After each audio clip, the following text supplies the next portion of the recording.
Hey, I'm back. So I'm on my way to work again, and it's just, I didn't want to be the black girl, the black woman that's always complaining about America. I mean, because I was her before, and I'm like, okay, at some point you got to take responsibility. At some point you have to, say, hey, I'm responsible for my life. I'm responsible for these things, and some things you just can't control. So I'm in corporate America right now, and it's just I don't know. I know y'all feel me though, because this is like stress.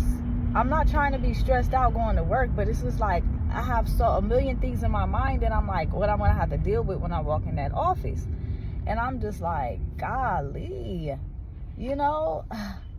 we have to take so much, and it's like I'm not into that whole feminist thing or anything like that, but I'm gonna speak up for me and my kind. I'm a woman, so I know that it's hard. It is hard out here. It's hard in corporate America. You're always constantly trying to please or fit in a box and not be aggressive and not be hostile and not be, you know what I'm saying? Because we get these labels. We're always getting these labels, and I'm just like, man, I need my business to take off. I need my business to pick up, but I'm spending most of my time at this job. So it's like, when do I get time to really invest my time and my creativity and all of that into my business when I'm working at this job most of my life? Most of my day goes here. Then I get home, I have to clean, I have to cook dinner, I have to do homework with my son, I have to spend time with him, then I have to do my night routine, and that takes time. You know what I mean? So my whole day is just sold up. On my lunch break, I'm making phone calls, I'm trying to handle business, I'm trying to make doctor's appointments, trying to, get everything together on my lunch break. So it's like hustle, grind. This stuff is just, this is not this is not cool. I'm really thinking about taking a sabbatical again. I took a sabbatical back in 2021.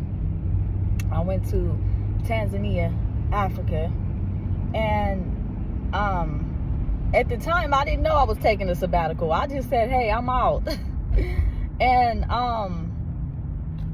I left, I went, I stayed there, I lived there, and it was cool for a good moment. You know what I'm saying? And Tanzania is my other home anyway. So, going back to Tanzania is just like going to my other home. I mean, I know it. I'm used to it. But I'm really thinking about taking another sabbatical out of corporate America, taking a career break. I love my career. I'm in human services. I love what I do, but the stress of working with my staff and my director and all of these people, it's just like, dang. I'm like, man, can you get a break? Why do I have to go into this hostile, toxic work environment every day? And then my emotions is fighting and fight or flight, because I'm always trying to defend myself in such a professional manner to not offend anybody, because I'm a black woman and we get hostile and aggressive in the workplace. So we're just trying to balance not being disrespected, setting our boundaries, and being professional at the same time, and not being called aggressive or hostile or all of these words that they try to label us with. You know what I mean? So I'm ready. I'm thinking about it again. You know what I'm saying? I don't think we should just be working our whole lives anyway. You know what I'm saying? Working the whole time. How do you get to enjoy the money?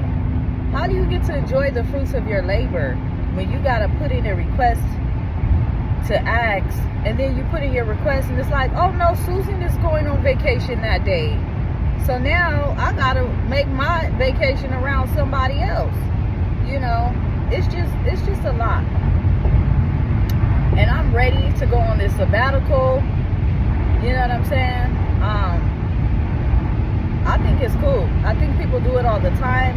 I think it's something that if you can do it, if you have a way to make it happen, you should try to take a break and relax and work on you and cultivate your self-wealth, cultivate your health, cultivate your mental health. You know, I think it would be a good thing, and that's what I'm about to do. The plan has already started. My mind is already made up, and I know how it felt last time when I did it. I felt really good. So I think it's time to do that again. Yes, it really is time to do it again. I want to just, heal. I want to recover. I want to restore and be the best version of myself without the fight or flight, without the stress and the grind and the hustle. Just living like a soft life. My life, I try to make it as soft as possible, but it's outside external things that come up and make you hard, make you set them stern, strong boundaries. So now you got to be other than soft. You know what I'm saying? You're not always soft, but you got to, you know what I'm saying? You got to have strength with your softness. You can't just be, soft. But the sabbatical is really heavy on my mind right now, y'all, like for real. So I'm gonna let y'all know I'm thinking heavy on it. Like, where should I go? What should I do? But it does take time. It takes planning. It takes strategy. It takes discipline. It takes all of those things. So I'm not gonna just jump into something. But what I am gonna do is start planning. Start doing some research on where I want to take this sabbatical, because I think it's healthy. I think it's needed. And I think if you have the means to do it and you can do it, then why not? Why would you want to confine yourself and, restrict yourself to just grind and grind? So I'm going to let y'all know where I choose to take this sabbatical and how I'm going to plan it and, all that. So it's just a new thing that I'm after, a new goal that I'm after. So I'm going to take y'all along with me. Stay tuned.